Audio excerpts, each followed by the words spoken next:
And we are officially live, y'all. We are officially live. It's another beautiful Wednesday night, and this is Vivid Life TV with yours truly, Alex August. Y'all, we are on the cusp of one of these hurricanes, man. Hurricane Helen, I don't know, whatever the case may be. So things are getting a little crazy over here. I'm glad to still be able to be doing this live tonight and going live with y'all tonight. But I'm gonna be honest with y'all, I don't know. I hope these lights don't go out because it is starting to turn up a little bit. It's starting to get a little crazy, and of course, I need to make sure that all things around the crib are maintained. So we're gonna have a good time tonight. We're gonna have swell live, all the conversation that you guys can expect from Vivid Life TV per the usual. So we are live on YouTube and Twitch. As always, it's F Elon, because why can't we go live on Twitter anymore? Like, I'm not paying. This man is trying to do anything in his power to get me to pay the $8 so that we can go live on Twitter, but we're not going to be doing that. So nonetheless, y'all, welcome to Vivid Life TV with Alex August. Here is where we have conversation about community. I messed that up. This is where we bring together conversation, creativity, and community. So without further ado, y'all, this stream tonight is going to be kind of something special because it's going to be a very interesting one with a longtime friend, and we have not had a chance to have some of these conversations in public. So let me get this. I'm going to read this off. I hope y'all don't mind. But our guest tonight is Boss Lady, certified project manager, content creator, and real estate investor. She can be seen on TikTok, dropping gems literally all the time when it comes to how to become a project manager, what to do become a project manager, and just kind of facilitating all conversations surrounding that. I keep telling her she should be a coach. We'll get to that. But before she was doing that, living her best life, traveling all over the world, she was my co-host on a little known show back in college called Good Knocking Radio. Throwback. We're going to talk about that too. But we're back on mic tonight for the first time in years, more than 10 years. So ladies and gentlemen, y'all give it up, man. And introducing my guest for tonight, Vivid Life TV, y'all give it up for Lola, the manager, coming in now. What's good? What's good? What's good? Oh, what's up? That introduction, I'm gonna need that from you. I'm getting my Shannon Sharp on, you know what I'm Yeah, saying? yeah. Shannon Sharp. I'm Getting right. my intro work going as I get more of these guest appearances. But what's going on with you, man? You know me. I keep busy, creating content, work, looking for more projects, looking for more investments, coming up with new ideas, trying to take over the world. It's a lot. Yeah. It is. You make it look more chill than it is. When we finally got a chance to like talk about it, actually, I was just like, wait. Like, working with actual project managers in my role at work, I'm just like, yo, if you're doing this for more than one project, bro, you're kind of like stretched thin. Yeah. So tell us a little bit. Tell us a little bit about that. And obviously, I gave the intro, but go ahead and introduce yourself and tell the people what they should know and what they want to know about you. So when it comes to the project management thing, I've been doing that for, what are we in, 2024, about 5 years. Got certified about 2 years ago. Once I realized that I could lock in there and start making some coins, yeah, we finna go ahead and get certified real quick. But yeah, just been doing that. And for those that are interested, my specialty is marketing, project management, and IT. So I'm part of like all those software development teams. Very fun stuff over there. And I'm pretty sure we're gonna get into it. But when it comes to the investing, I just took the IT money, flip it, or invest it in another way. That's all we're doing. It's Yeah. find a lane, take it, flip it, and keep it going. That's kind of all I've been doing. And then just staying out the way, honestly. Staying out the way, aka traveling and doing the whole nine and doing all of that. What's going on, Julia Silva? Okay, my bad. I'm like tripping. What's going on? Thank you for the shout outs. So just to let you know, as everyone is and I should probably explain this more often just so everyone knows when they're tuning in to VividLife TV. But since we're streaming live on Twitch and YouTube, I can pull in comments from both platforms. So we can see Julia Silva is on Twitch. For my people that are tuned in via YouTube, I always invite y'all to comment, to drop something in the chat, to say what's up. Let us know where you're tuning in from. I know y'all be bashful. I always want to also know if you guys are tuned in on a laptop, if you're tuned in on your phone, if you're casting on the TV. I've seen people cast it on the TV before. And as I always say, y'all, just tag me in something. Let me see how you watch the show. Let me see how you watch the stream, because that's kind of dope. I like the feeling of being on y'all TV. So please help my ego as I go through these. Anybody that's been live before, and I feel like this is a little bit of a pivot because I want to come back to something you said. But I feel like when people talk about going live, they make it seem like you press the live button and 200 people show up. And then you're sitting there and talking to 200 people. And shout out to Bright Light, because he was the one that told me, like, nah, bro, like, you're going to do it. And it's a couple times you're going to be talking to yourself. Like, streaming is tough stuff, bro. It is very, very difficult, but, you got to stay with it. And you're now streaming on TikTok, and you don't like it. I don't think you don't like it, but it's a bit nerve-wracking. We came from the radio world, so you never had to worry about seeing people. And since all of us were friends in the studio, it just felt like conversations with your friends. So you didn't have to worry about the visuals.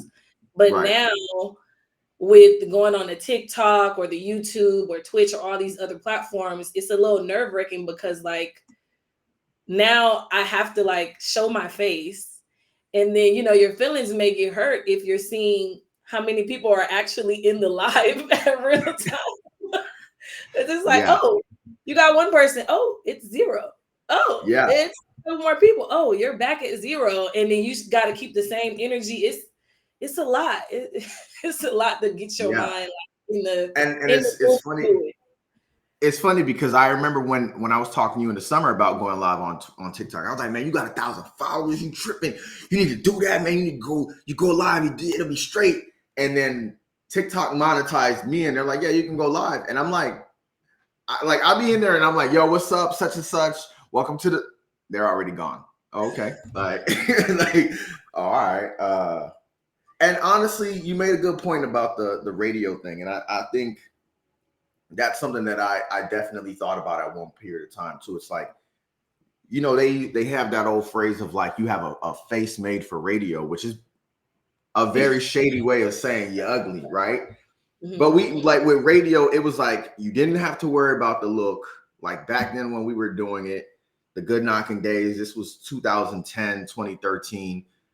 Like, we would be lucky if someone had a DSLR camera that could, like, be in there capturing content and stuff like that. But I think the most important thing is that no one knew you were having a bad night. Not only, like, physically in the studio, but they couldn't see your numbers. When you're listening to the radio, you don't know how many people are also tuned in with you. Mm-hmm. Whereas with this streaming thing, that number, boy, that number is gonna humble you. Like, you come in. It's there to keep you humble, honestly. Bruh, like, you be in there talking to yourself with one number in the top. Hey, man, so I know a lot of people want to know. It's like, bro. And it's like, who are the people? Say their names. Say their names. There's a lot of people in the room with us right now. Like, what are you talking about? But you just gotta roll with it. You gotta just roll with it. So yeah, man. But like I said, we were co-hosts on this show called Good Knockin' Radio many, many eons ago, which is crazy because now it is legitimately to the point, like, we've officially gotten to the point, and I'm kind of happy about this. I'm not gonna lie. We've officially got to the point where when you Google Good Knockin' Radio, nothing really comes up anymore. I'm kind of glad about that. Yeah, I kind of am too. Yeah, it's a way of kind of being like, all right, so it's officially, like, that chapter is officially, like, in the past. And, it's just memories. I would love to have had more of it, but talk I guess introduce your side of it, because I feel like maybe I talk about it enough, but introduce your side of it and what, talk about your role in good knocking, and then maybe how that kind of translated into future tense and where you are now. Yeah. So when it comes to good knocking, I always tell people that I was the mastermind behind it all. I'm the reason why the reason why we actually worked. But no, when Alex came to me about it and he was just like, "Yo, I'm doing this show. I want you on there." Cool. It was nothing. I mean, like, this is my friend asking me to get on the show. I've never done radio. My major at the time was criminology. Like, why not do something else? You get what I'm saying?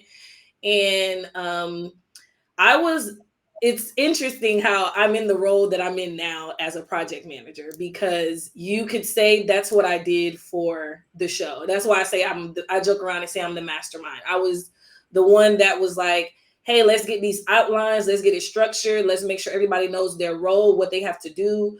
Do you have your part? Do you have your part? You understand where you come in, down to the instrumentals that was playing in the background or during the break. Like, I was making sure that we had everything on point, as a whole. And I don't know why I did that. No one told us we needed to have that type of structure to run the show. But if you see how I work now, and if you understand what project managers do, we manage projects, we manage, make sure things get done. Right. It all makes sense as to why I was so detailed and why, everything was structured the way that it was. And I enjoyed it. Like, I really enjoyed doing that. It was never bothersome for me to do. It's before you can ask me, where's the outline? You already received it. And all that I learned in that space from marketing, because that's what actually got me into marketing, is still with me now, years later, as I do marketing projects. And I'm part of those different teams and stuff. So yeah, and I think we also had a website, right? And so We did. we We had did. we had a website. So and I think I was more so making sure that everyone knew what their role was for the website and contributed whatever they needed to the website. And I do the same thing now on those software development type of teams. So it's so interesting how at that time I never knew a project manager existed, when I was doing radio. And then to see where I'm at now, it's like almost as if it was always designed for me to get here eventually. Yeah. Yeah. And I, it's like, now that we're so far gone from that, and I've done podcasts, I've guest hosted on podcasts, people have asked me to produce their podcasts. And I've like, there's been all kinds of like roles that I've kind of fallen into. And every time I've done one of those projects, I'm just like, I mean, at the core basic of anything you do production wise or marketing wise, if you can't get the outline right, you don't really have a show. And I realized way after the fact of like, that was a skill that, from a creative standpoint or just a marketing standpoint, right? Because when we did radio, all of us had really good ears. Like, we had our ears in the streets. Mm-hmm. Like, this is what's being talked about on our college campus. All right, this is what we're gonna do. We're gonna spin it. We're gonna talk about this. Here are 7 questions we're gonna use to drive the conversation forward. This.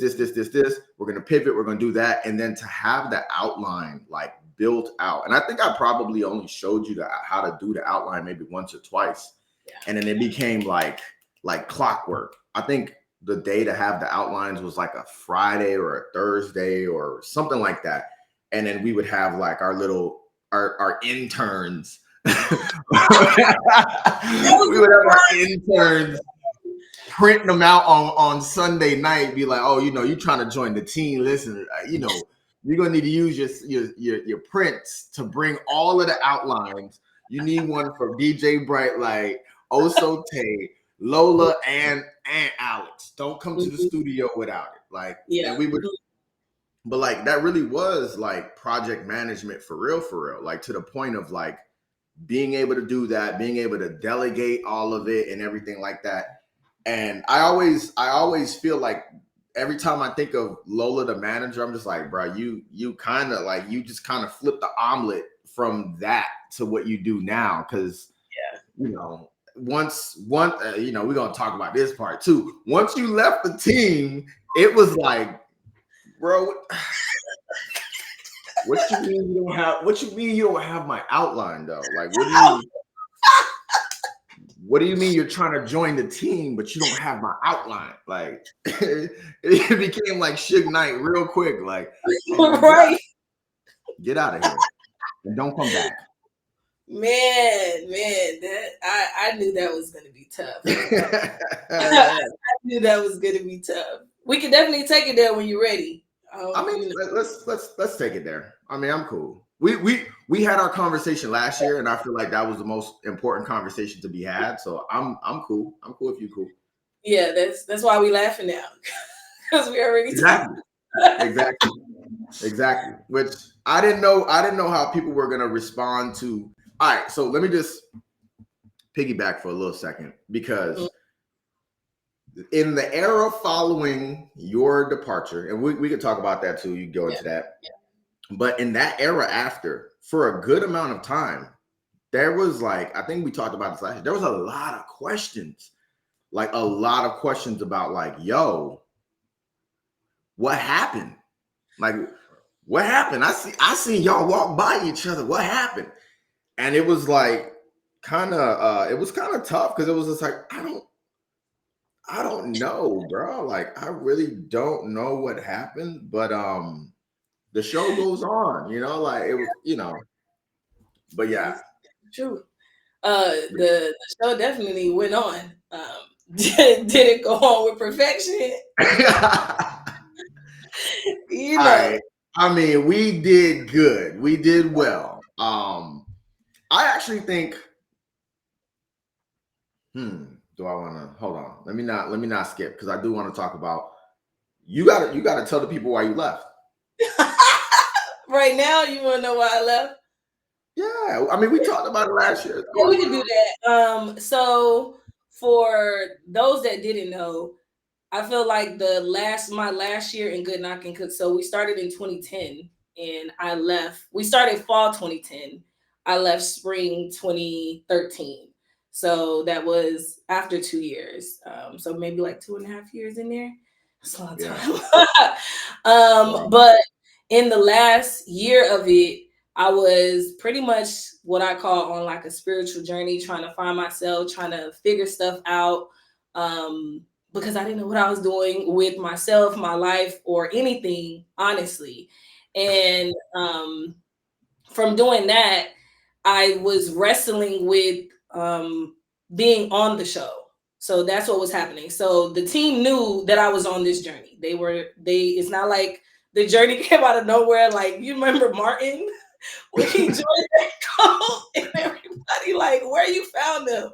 You get what I'm saying? Like, Yeah. they knew, they were fully on board with me trying to figure out life as a college kid, and they were, I say, flexible for the most part, because it was really like, I don't really know how I'm navigating right now. I'm figuring this out, and y'all rocking with me. But then it got to a point where it felt like I had to decide. I had to kind of pick, like, am I going to focus on this walk, or am I going to focus on the show? Because it felt like I had to pick. Because I was even, the team would tell you, I was not engaging in some of the conversations because I was uncomfortable. So I'm like, but I don't want to leave. So it's like, I'll be here, but not really engage, which now makes the show weird, because it's like, what's wrong with her? Why is she acting a certain type of way? Is there issues with the team? And there is Yeah. no issue with the team. That's what was Yeah.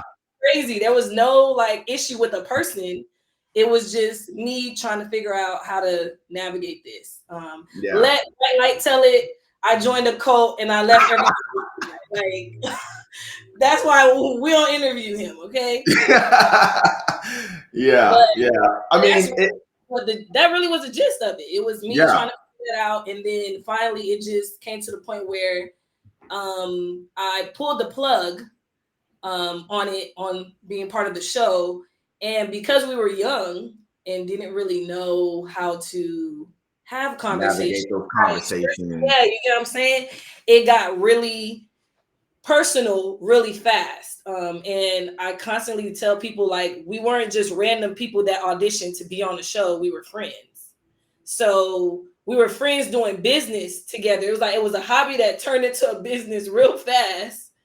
And then it's like, okay, well, I want to be out of the business part, but we can still be friends, but we don't know how to communicate that. So it just got real messy really fast. And Yeah, I mean, it didn't get messy of like, it didn't get messy to the point of like F good knocking and everybody that rock with him. It didn't get like that. It was just more like the conversation just had not been had, and then time killed, that was not the mess. killed, but time just let it decay and rot and Yeah. rot and rot. And like Yeah, that was as you're saying that, as you were kind of telling that story about like the last year, I'm also remembering. I feel like every time I remember this, something that y'all brought to my attention last year is the fact that like we don't all remember everything the same way. Like that era of college for all of us was different, but the number one thing we all had in common was like all of us had a lot going on. It was a lot of pressure. There's whole windows of time that none of us remembered. We just remember doing the show and that was it. Like, oh yeah, I remember that show, but I don't remember what was going on in my life other than college struggle, right? But I also think that if you remember, we got off of the college radio station and then we built our own radios, our own web series, very, very much like this. And when we did that, it's kind of like what you always say when people say, like, once you turn something into like money, it becomes like it's no longer a hobby. So, like, we went from friends doing a hobby to like friends, bro, we can make money off this. Like, there's something to be had in this whole thing. And then I think it got larger than all of us kind of imagined while we were all kind of like, oh, yeah, hey, look, I don't know if y'all remember, but we're in school and our 4 and 5 year timeline is coming up. So I don't know if y'all plan on graduating, but we all need to figure that out very soon. But at the same time, like you and I hosted the homecoming carnival 2012. And it was like we did that to put ourselves like up. So it was like the pressure just kept getting higher and higher and higher. And I think for me, like the personal part of it wasn't so much of like, oh, I'm mad at you because you had this transition. I think a lot of the personal part was just like it. And I think where it went wrong was like, oh, I kind of need you, like not only as a business partner, but I also need you as a friend. And it was like, oh, I don't really want to do this with someone who has to audition because they don't get it. Like, you know what I mean? Like they're not gonna get it. And we did casting calls. how was that? We did casting calls.